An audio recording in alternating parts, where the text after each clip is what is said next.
Three, two, one. Hi, welcome to Soul Based Business. I am your host, Zena Solomon, and the purpose of this series is to teach you the secrets of creating a thriving lifestyle by following your soul's passion and creating profit during this process and creating a profitable business in that process.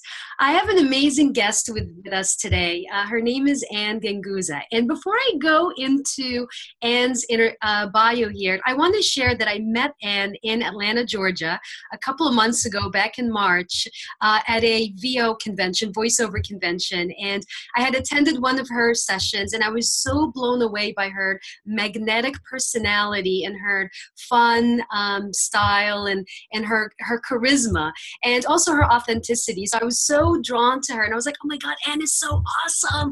I must bring her on this show. And so first of all, I want to thank you, Anne, for accepting my invitation. Absolutely. Thank you for having me. I'm honored.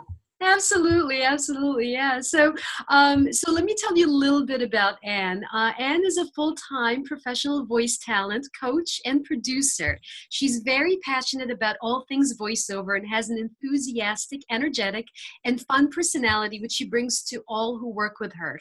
She specializes in strategic talent market voiceover coaching and demo production to help align each student's individual brand to meet the demands of the current marketplace. Anne's love for teaching, combined with her extensive VO and business career experience, helps her students to develop a broad range of relevant, real-world skills applicable to their careers and motivates them forward towards success. Anne is also the founder of VO Peeps, which is a global meetup group dedicated to providing resources and information about the voiceover industry. Welcome, Anne. Thank you so much. I'm excited to be here. Yay! So let's start about we talked about this a little bit, that you had a corporate career and then you shifted from your corporate career into the world of voiceover. Do you mind sharing a little bit about that and what inspired you to get into voiceover? Sure. Well, let's see. I've had a varied career, but I think we had talked about this before. What I really love about it is that I've always been able to follow my passions into the different aspects of my career. And I love a creative challenge. I love an intellectual challenge. I actually went to school for computer graphics engineering. That's my degree, is computer graphics engineering. And I graduated college with a degree in that and worked for an orthopedic company as a design engineer for an orthopedic company designing hips and knees. Did that for 5 years, loved it, and met someone that had asked me, would I mind teaching the computer program that I was using to adults and kids. And I thought, well, I've never taught before, but it sounds like fun, so I'll give that a shot. And I ended up working part-time doing that, teaching at night, teaching adults and students about the computer graphics engineering system that I was using, and I loved it. And then ultimately just kind of turned into a full-time position at the educational institution where I was teaching that. Although I wasn't full-time as a teacher, I was actually full-time technical staff. And I kind of went from orthopedic industry into education, into technology, and started working for their IT department, and just I was in a technological playground, and I absolutely loved it because I got to learn something new every day, and I got to share that information with students as well. And I loved my job. I mean, every job that I've had, I've loved, which I think is really great. I mean, I'm happy that I can say that. And I remember thinking to myself, 10 years into that job in IT, people would say to me, so what do you do? And, I would tell them that I work in this IT department. I get to work with all sorts of cool technology. I get to work with really brilliant, students and inspirational role models. And I loved my job, like more than anybody I knew. I mean, it was funny because people say, so you like what you do? And I'm like, I love what I do. And I loved it for 18 years and, did that for 18 years until I wasn't really loving it as much anymore. Still always loved the teaching aspect of it. But towards the latter part of that career, I started installing voice over IP phone systems for, other agencies, government institutions, nonprofits, and really loved the technology. And at the end of a telephony install, people would say to me, well, okay, can you just record that greeting for me? I was kind of like at the end of it, and I just by default, because I installed it, they were like, oh, you can just record that welcome greeting. Nobody wanted to record it. And thus began my foray into voiceovers, because I found that, being in technology for so many years, I was always crazy busy, had a pager. People were constantly, asking me questions and having me fix problems. And I found that when I was recording those messages, I was in a very quiet area, because I had to be in a quiet area. And I loved that. And so thus began the adventure into voiceover. And, I'd had so many people that said, oh, you sound so professional. And I basically thought, well, this would be kind of a fun thing to do on the side. So I started, took classes, did my due diligence, got a demo, started doing voiceovers part-time, and really, really loved that until I would say, I'd spent 18 years in that career. And my husband had gotten a job on the West Coast. I was from the East Coast. Mm-hmm. And we decided to move. And I thought, well, I've been in this industry for, 18 years and I love it, but been there, done that. Let's try a full-time position in voiceovers, not realizing that it was such an entrepreneurial move. Mm-hmm. I just thought, oh, I'm just going to be, doing voiceovers. I didn't really think much about the fact that it was going to be my own business. But boy, am I glad. It was just life-changing for me. And again, yet another adventure and another challenge, another thing that I absolutely love doing. And I don't think I could go to work for somebody again now that I, have my own business. It really is challenging, wonderful, liberating, and just, something that I can't imagine doing anything different now. Yeah, I don't blame you. Yeah, especially like when you have, it's like when you're an entrepreneur, there are a lot of responsibilities as an entrepreneur, because it's like you're creating your paycheck, right? Versus like working at a job, I don't want to say that your paycheck is it's secure in the sense that you're going to get paid, right? But as an entrepreneur, you have to hustle. Like you have to go out there and you have to seek business. You have to do all these things. So how did that transition go for you? Like how was that transition like? What a great question. Well, okay. So yeah, I had an awesome job. I was there for 18 years. I was, making a 6-figure salary. I was very fortunate to do what I loved. And quitting that job, I had job security. I had a paycheck every other week. That was super stable. And I remember thinking towards the end, when I wasn't really loving it the way I was in the beginning, mm-hmm. I kept thinking to myself, but I should just stick it out another 5 years, because if I do that, I can get my health benefits for life and there's all this stability. And towards the end, it started making me, it was so stressful, started making me ill, so that I needed the healthcare. Oh man. I decided that if I were to get out of it, and do something, and follow my passion again, that it was going to be, much more, advantageous and healthy for me to do that. And so I went from that job with a stable paycheck every other week, and a decent paycheck, to making $0 and not knowing where that paycheck was coming from. So the one thing that's really wonderful about that is that it made me hustle. It made me, kick myself into high gear, super motivational. When you're not making money and you're not able to help pay the bills or help pay the mortgage, it's super motivational to have $0 and that was the good part of it. So it was a tough transition, and it didn't happen as fast as I wanted it to, of course. But along the way, I learned so many lessons, because it was an unfamiliar territory. I was scared. I didn't know where the paycheck was coming from. So that alone kind of puts you in a position where, you have to think fast on your feet. You have to learn. You have to be open to many different things, and you have to try many things to see if they work or not. And so, you have to be okay with failure. And, you know, there are many things that I did in the beginning stages of my, you know, business that didn't work, you know, and I had to persevere, you know, because by the time I found out it didn't work, you know, I'm just that type of a person where I, I, I don't know really how to explain it, except that, you know, I'd always done what I loved. And I knew that I loved doing voiceover, and I was determined to make that work. And I thought to myself, well, I've never been in a situation where it didn't work. I've always done things that worked. And if they didn't work, I just kind of shifted gears a little bit. And so I never felt like I completely failed. I mean, I did, you know, and those were the true learning lessons for me.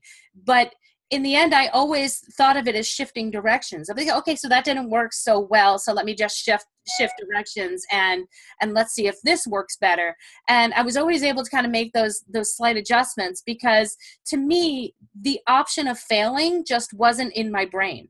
It just wasn't an option for me. I never thought that way. I never thought that I would fail at anything. Mm-hmm. And I think the fact that I just thought that way, and there was no possible way that would enter into my brain, that I was able to succeed, and just take something that perhaps didn't work as well as I wanted and shift it into something that did.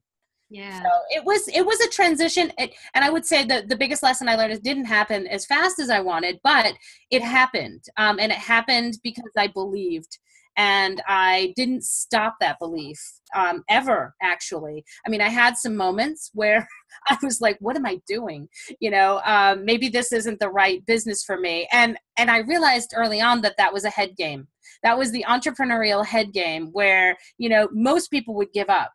And for me, I just was like, all right, I cannot let that stop me. You know, I just need to find a different way, or, you know, shift it into a different direction, because I've always followed my gut. I've always followed my instinct, always followed my heart. And it's always worked for me. I mean, knock on wood, it's always worked for me. And I it's one of those things that I almost can't explain, but I've been able to, I would say that, you know, honestly, making that leap from the corporate job and then moving, like literally to get out of that corporate job. I think I remember talking to you about this before. Yeah. I was so secure, right? So secure in that job that I literally had to tell my husband, we need to move. We need to move across the country because I can't quit my job. I just can't. Like I was so secure in it that I had to literally have my husband get another job so that I could pick up my belongings, move across the country, and start something new. And that's the way it felt to me, because if I had stayed on the East Coast, I was still staying in that stability, and I was still afraid to make that move. And I just one day said to my husband, you know what, can you just get a job transfer to the West Coast? And lo and behold, I believe in manifesting things. It happened. He did. And when he did, I quit my job. And that was a huge leap of faith, to do that. And I think that just started at least it gave me the confidence that I needed, so that if things didn't go quite the way I wanted, I was like, well, for gosh sakes, I just moved like across the country. I moved my stuff across the country and went from one career to a completely different career. So I can do this. And so that, you know, it was just a really great realization, really great life lesson for me to know that I could do it. I mean, I had always thought that I could, but there were some times when I was like, oh, I'm not so sure. What am I doing? But I tried not to let that sway me. Yeah. And those moments of doubt, right? Because we all have them. What kept you strong and kept you moving forward? Oh, that's a good question. You know, I'm trying to remember what I would do when I got that way. There were rare moments when I did get that way. I mean, literally when I would be reduced to tears going, did I make the wrong decision?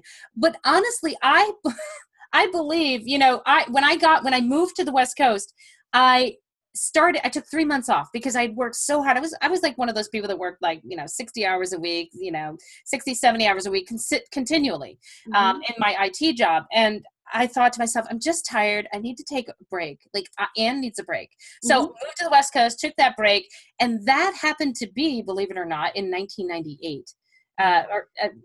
Excuse me, not 1998, 2008. I'm 10 years below, but that's 2008 when the whole economy just went, you know, and so I took 3 months, didn't look for work. I found that when I did start to look for work 3 months later, the economy had shifted.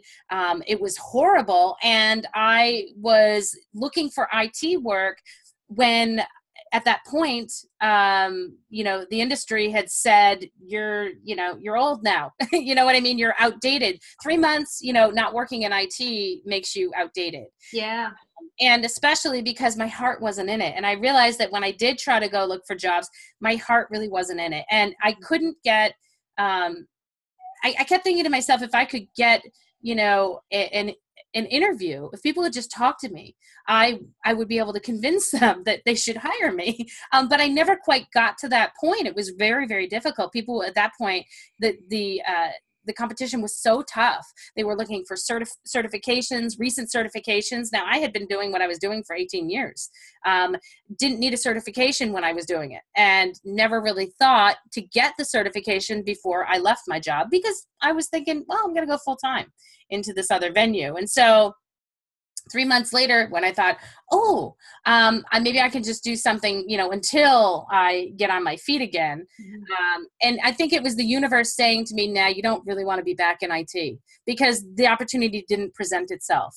And so that just kept me going, believe it or not. The fact that I just kind of really listened to my gut. All the time. And because it had never failed me before, I continued to listen to my gut and try to push forward through the times. And I remember whenever it was like really, really bad, something good would happen right afterwards. And I thought, okay, I'm going to take that as a sign that I'm doing the right thing, and try not to let that get to me, and realize that it really is just a head game, and that I can do anything that I put my mind to. And I've had some wonderful support along the way. My parents were always amazing support. My husband has always been an amazing support, and that truly, truly helped. Amazing. And you talked about mindset, or it's in your head. So what are some things that you found that helped you, and that you can recommend for people to have that mindset of success?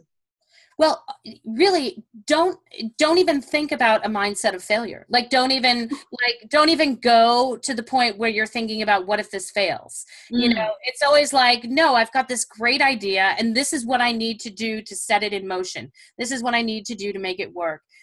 These are the steps that I need to take. And I'm a big believer in writing things down. If you have goals, to write them down, and then write down the steps that are going to get you there, and visit that list over and over again, so that you can continually, or hang that list somewhere in your office so that you can see it, so that you can be reminded of what your goals are, and really just do what it takes to get to those goals.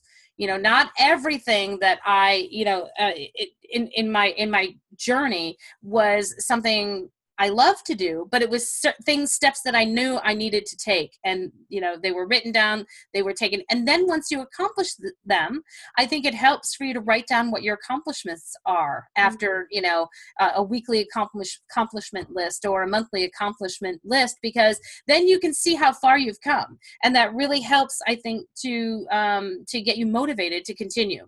Yeah. I love what you shared, because, I was in an event in San Diego in January, and it's a goals event, like where people sit down, they create their goals for the whole year, not just for the year. And it's like 1 year, 5 years, 10 years. It's like you're really planning your life, right? And a lot of people don't really take the time to invest in what they want in life. We just kind of go through the motion, run the rat race, whatever the deal is. And one thing that was so present to me in that event was, they were drilling down, okay, if you have specific goals for the year, you have to set up, not only do you have to have the goals in front of you, like in the 3x5 cards, every day to look at, but you also have to set a weekly reminder where you can represent yourself what your big picture goals are. And since then, I've really have taken that on. Like I have a recurring weekly thing on my calendar for Saturdays in the afternoon that I know it's like an hour of quiet time where I'm going to just sit down, review my goals, get present to it. And also I have the passion planner that I invested in this year. I've never worked with a passion planner before. I've used to do other calendar stuff. And I love the passion planner because it gives you an idea or gives you a space to write down what your accomplishments are, what are you proud of, what are some things. Right, yeah, and I feel like at the end it accumulates, it just builds that confidence when you write down like the things that you've done, because sometimes we sell ourselves short, I feel. Absolutely. And I think that's when you hit those low moments and you're like, what am I even doing? Yeah. That's when you can look at that list of accomplishments and really see how far you've grown. I think that's so important, really, to do that. And I think that, just believing and pushing forward and continually looking at that list. Because I remember in your head, you think you've done a lot more than you have. I remember thinking to myself, okay, so I want to be able to book so many jobs a week, or I want to be able to make so many contacts in a week. And in my head, I thought I had contacted, 20 people. But in reality, once I started writing it down and actually tracking it, I was only contacting 5 people. So when you look at that, you say, oh, well, no wonder I didn't, achieve my goal. I was only contacting 5. And sometimes it's a numbers game. Sometimes it's not, and I think that, once I started doing that and really tracking it, it really helped me to move forward. And the same thing goes, I believe, with you. And we talked about this in my class with finances. If you can write those numbers down, if you can, take a good hard look at your numbers, what your goals are, what you're making, what you're putting out, what you're bringing in, that really goes a long way to help you to progress and to, grow your business, as opposed to just kind of the blind, I'm just going to spend this money, or I'm just going to take this class, and I'm not necessarily going to look at how much money I'm putting into it versus what am I getting out of it. Yeah. This past weekend, I took another leap of faith and actually bought a booth at, an expo in New York City so that I could meet more people and to hopefully expand my growth. And I had over 2,500 people that were at this conference that I was able to put myself in front of. And, it wasn't a cheap thing to buy a booth and to actually fly to New York and then stay in New York. But it was a leap of faith for me to grow my business. And so, all those numbers that I've tracked, now that success begets success, right? So now that I'm 10 years in and, people think I'm a success overnight, but in reality, I've just worked my butt off, for the past 10 years. I'm now at a point where I can reinvest a lot of that. And that just, it grows year after year. I can invest, a few thousand on a weekend, to continually grow. It's something that I remember in my first or second year, if I had to, invest $3,000 to $5,000 in a venture, I'd be like, oh my God, I can't even afford that. But now it's one of those things where, as I've grown, it is something that is okay to make that type of investment because it should come back to me. Yeah. So, and I feel confident in that. Yeah, definitely. And from what I understand from you, Anne, you have multiple businesses, because your voice acting is it's like one business, your coaching is another business, your producing is another area, right? They're all different businesses, right? So how do you stay organized and on top of the requirements of each, and how do you juggle the day-to-day of those? Well, honestly, the reason why I have the different businesses is because, and it's one of the reasons why I did so well in IT and in technology, because I cannot be bored. And so the reason why I have these different businesses is because I really just love each aspect of it. I love teaching, so therefore I coach. I love voiceover, so I do voiceover. I love leading a group, so I have VO Peeps, which is another, diversion of the business. That's right. Because I'm following my passion, it's easier for me to segment them and organize them and work with each of them so that together as a whole, they represent me. And my business and who I am. And so, yeah, it does take a little bit to stay organized, but, I did kind of jot it down and say, okay, so I love teaching. So what, first of all, let's take a look at, what is my revenue coming in?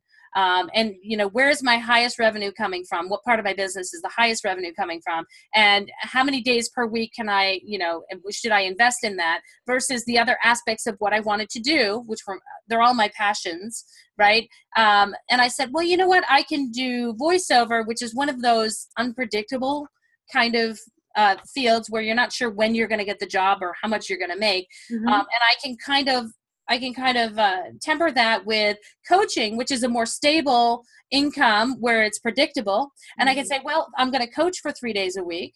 And then that way I'll have this amount of income coming in. I can do my group and I can host, my classes, which is another part of my business. And that's going to bring me in a certain amount of revenue per month. And so therefore that more stable income helps me to be more free in terms of the voiceover industry, in terms of that freelancing part. So I'm kind of mixing. I am a freelancer, but I'm mixing the more stable, predictable parts of my income in with the ones that are not as predictable. And that actually creates a nice balance for me because I'm not so worried if, so everybody goes through ups and downs in voiceover. There'll be times when you don't get jobs, you can audition till the cows come home and maybe you won't get that job. It's just a very subjective type of an industry. And so that is what I think scares most people when they're trying to do just that full time, because it is that unpredictable. And so I wanted longevity.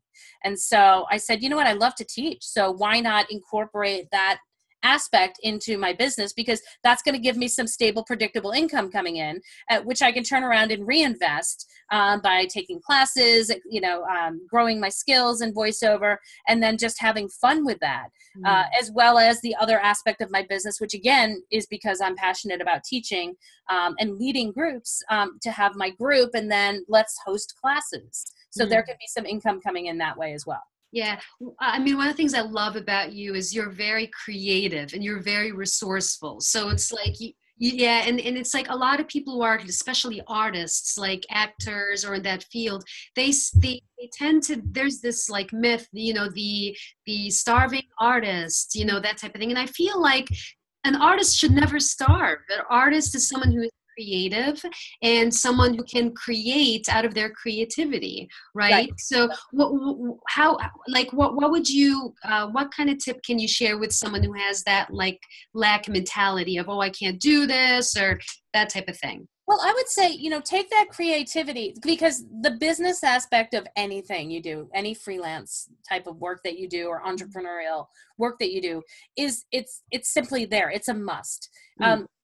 Unless you have the money to hire somebody to do all that for you, you need to wear those hats. So take your love of creativity, take your love of what it is that you do, and apply it to the things that need to be done for your business. And, and just like transfer that love. Like there's so many people that would be like, well, all right, there's one thing that I don't love, and that is my accounting. But I did do my own accounting for many years until I finally, this past, I would say 2 years, I've hired my local accountant to just take care of the books for me because I was able to pay her to do it. But until then, I had to kind of, how shall I say, trick myself or just take my passion for learning and just say, you know what, this business is a learning experience for me. And so where, I may not know what to do, I'm not going to turn a blind eye to it, but I'm going to have fun while I learn. And I'm going to take people who I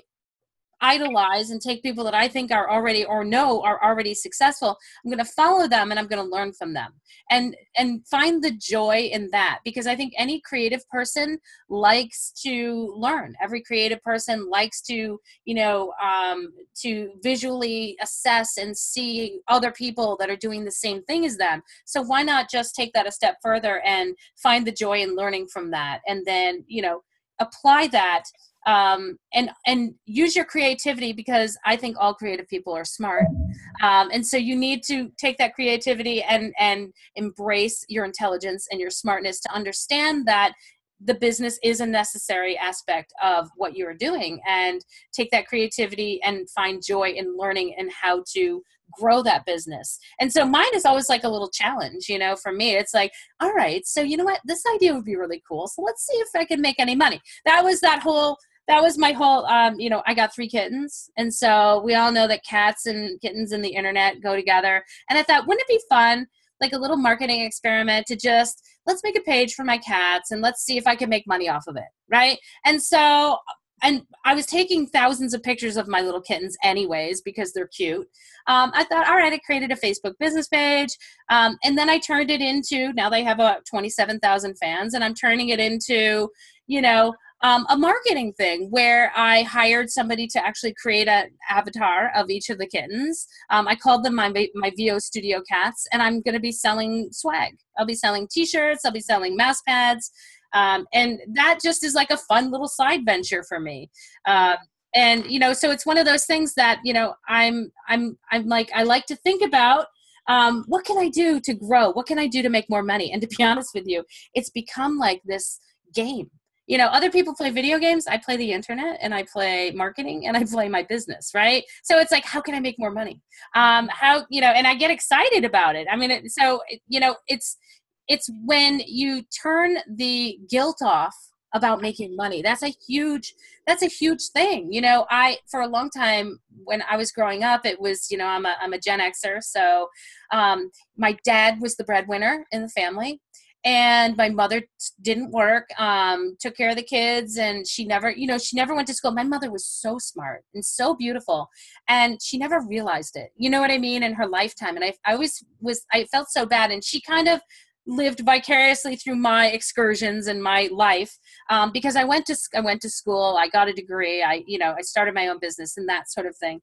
And I had to kind of get myself out of that mindset where I can't make as much money as my husband, without making him feel bad. I should make this amount of money and that would be acceptable. Because if I made more, people might think that I'm just greedy, or people might think I'm just money hungry. Well, honestly, I've come to this realization, this point in my life, that there's nothing wrong with liking money. There's nothing wrong with wanting to grow your business and to make money. And so it becomes a game. It becomes a challenge to me. So Candy Crush, not me, but, entrepreneurship, yes, that's me. Make more money? Sure. It's a game. It's a fun game, and it's a challenging game. And it's so intellectually stimulating that how could I not have joy? I get joy from that. Yeah. So, if I don't, the money is there. And people say that the money is flowing in the river and other people are taking it. Why not you? Yeah. So. Yeah. And let's talk about money for a moment, because a lot of people have those money blocks for a lot of different reasons based on their upbringing and all that stuff. I can even speak to myself or about myself, like growing up, I'm the oldest of 6. My parents always struggled with money. My mom was a stay-at-home mom. My dad was a college professor who did not make a lot of money. And I was sort of like one of those first people in the family who broke or exceeded 6 figures. And that was like a big deal. You know what I mean? You and I I resonate a lot with your message because we have a lot in common.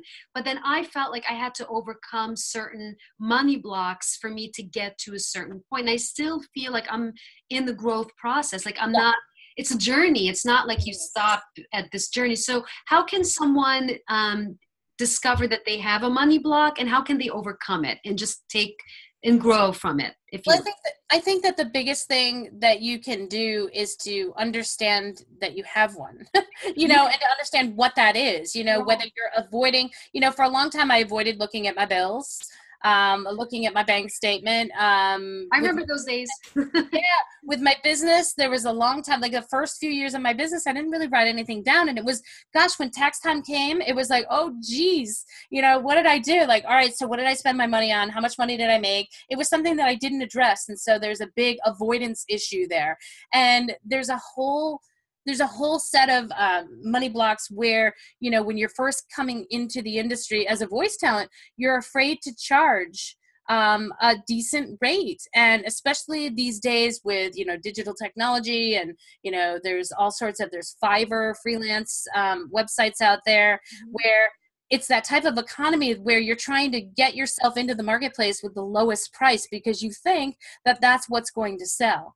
And in reality, if you sit back and really think about your buying habits and what is it that makes you buy or purchase a product, it's so much more than just money. Like for me, there's many things that I will spend the money on because I feel that they're worth it. And so that is something that's huge in a freelancer entrepreneurship situation, because you have to be able to set a rate that is acceptable for you, and something that doesn't make you feel embarrassed. If you feel like you're getting out there in the market and you have to lower your price so that you can get work, I think that that's not a good mentality for growth. It really isn't.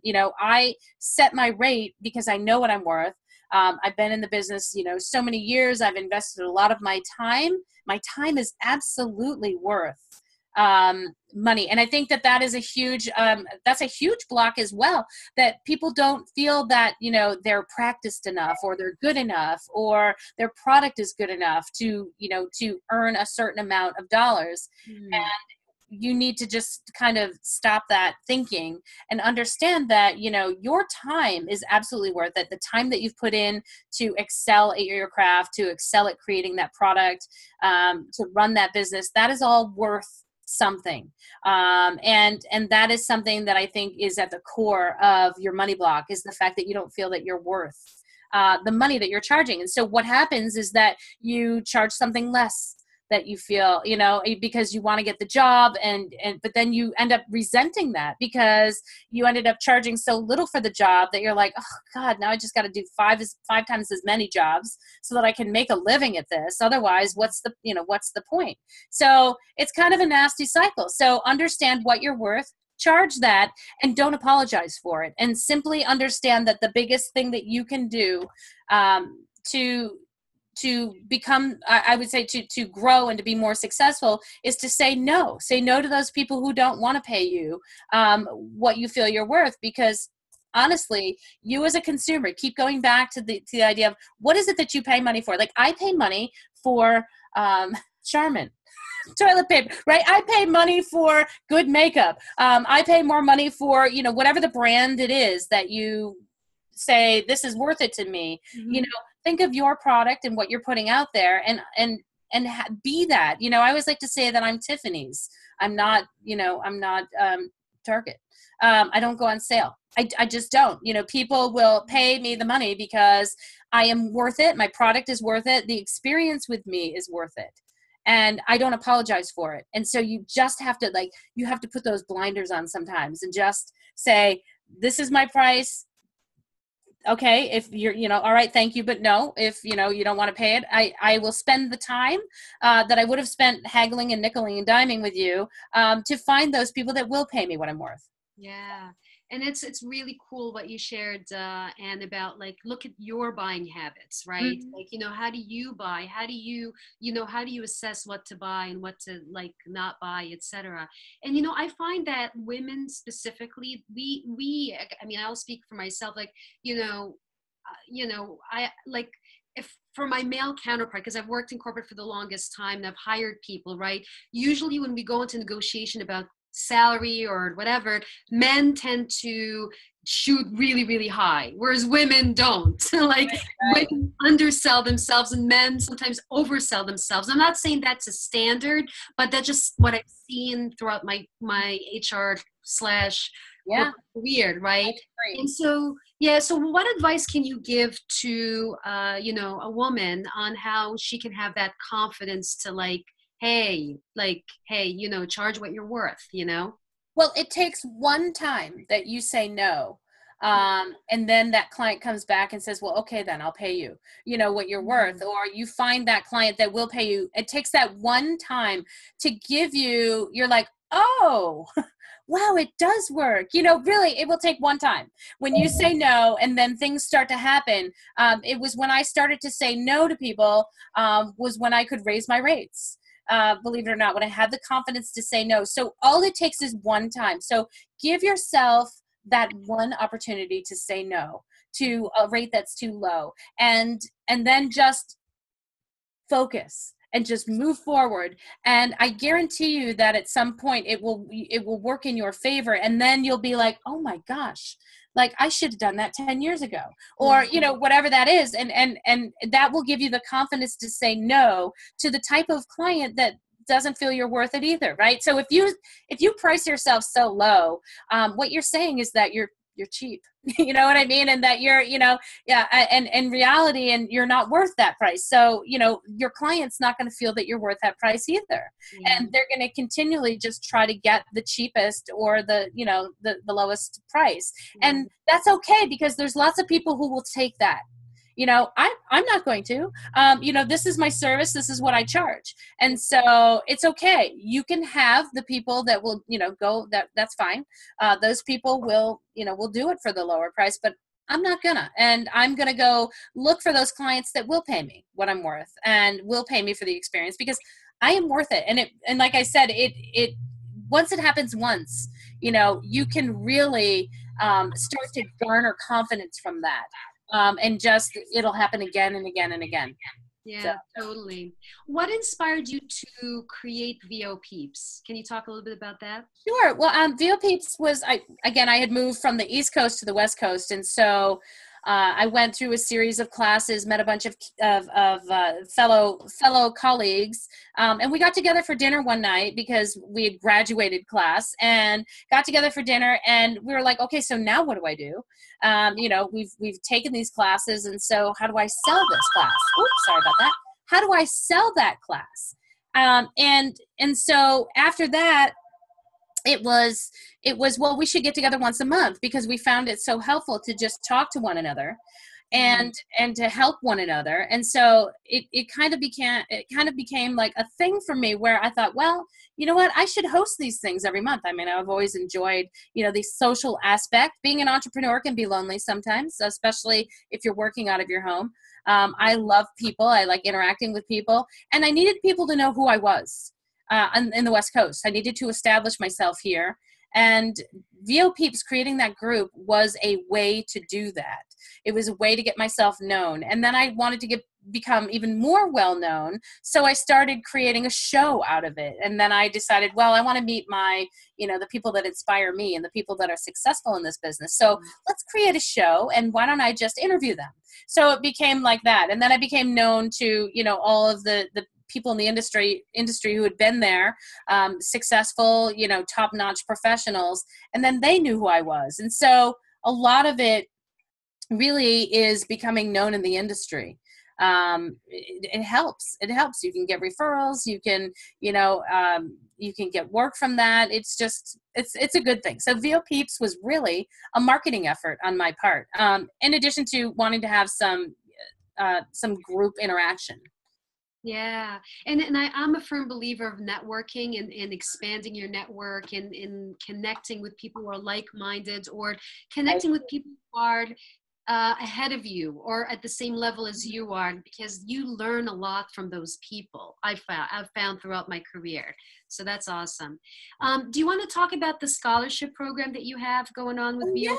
Yeah, actually. So VO Peeps, I started in 2009, and it was a small local group to begin with. And because I had so much experience working in technology and doing distance education programs, and I love the internet, like I should marry the internet. I love the internet. It's such a wonderful resource. I decided to really expand my group globally, because I was such a fan of the internet and had done a lot of work with distance education, and I wanted to teach. I wanted to lead a group, and so I expanded that group so that it really wasn't just, you didn't have to be in Southern California to belong to it. And then after I grew it a few years to a global group, an online group, we just became so big that, you know, at some point when you grow an organization to be a particular size, for me, it becomes like almost like you have to do something that can give back, because I was so fortunate, you know, along my career, along my journey, and to grow a group to this size. I really believe that it's my responsibility to use that leadership and to use that power to be able to give back to the community, because I think that that's a super important part of business growth as well. that you can give back. And it's also it's a key thing for, money as well, because if you notice, there's a lot of wealthy people who are great philanthropists, that will give back and give. So that began the Career Education Scholarship. And I started that in 2012. And since then, I've been able to give out over $35,000 in scholarships to the voiceover community. Wow, that's amazing. Yeah. That's amazing. And what's amazing is that I can ask people for donations, and it's amazing because so many people are willing to contribute. So many people are willing to help, and I nobody ever said no. So it's incredible. It's because it's something you believe in, and you're adding value, and you're contributing to these people, and so people everyone wants to help. So that's so beautiful on many, many different levels. Thank you. I'm really proud of it. Really proud of it. Yeah, definitely. Is there anything else you would like to add, Anne, or? I think that we're good. I just want to say, I love being an entrepreneur, and I love to inspire and motivate people. And I hope that, if there's any way that I can give back, in addition to having a scholarship, it would be to, help people, understand that they can do this, and that, they are worthy, and that you can do anything that your heart desires if you put your mind to it. I'm a big believer in that, big believer in following your passion and being happy, because life is just way, way too short to be anything other than happy and joyful in what you do. And if you're going to be working, typical, 8-hour work day or more, why not be joyful about it? Because it's not worth it to be anything but that. So Agreed. Be joyful. Be joyful. Follow your passion. Follow your passion. Absolutely. I want to thank, I can't thank you enough, Anne, for being on this series. You're so amazing. Thank you so much. Thank you. It's been a pleasure. Is there anything I can do to support you or help you? Is there something you're working on right now that you would like to share about that I can support you with? Well, actually, if you want to know more about me, you can go to my website, AnneGanguzza.com.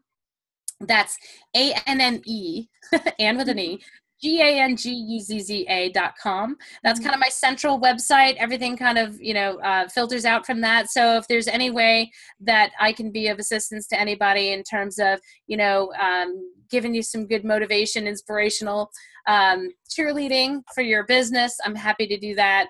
If I can serve any of your voiceover needs, I'm happy to do that as well. And I am a big believer in helping out the fellow women in the business industry. Love it. And I'll be including the link to your website on great. I will send along with this video. And I know we talked about the free offer. You wanna share about it, or? Oh, well, yeah, yes, I'm going to be giving out a free download on money blocks. Yay. And how you can overcome them. So, yeah, that'll be downloadable off my website. Okay, awesome. Thank you. I'm sure, including myself, I will be downloading it when it's ready. I love it. Well, Anne, thank you so much again. It was such a joy to have you on our call today, or on our show today. So thank you so much. Thank you. Yeah, and enjoy the rest of the West Coast, the rest of the day. Will do. Thanks so much. Thanks, hon. Bye, thank you. Bye.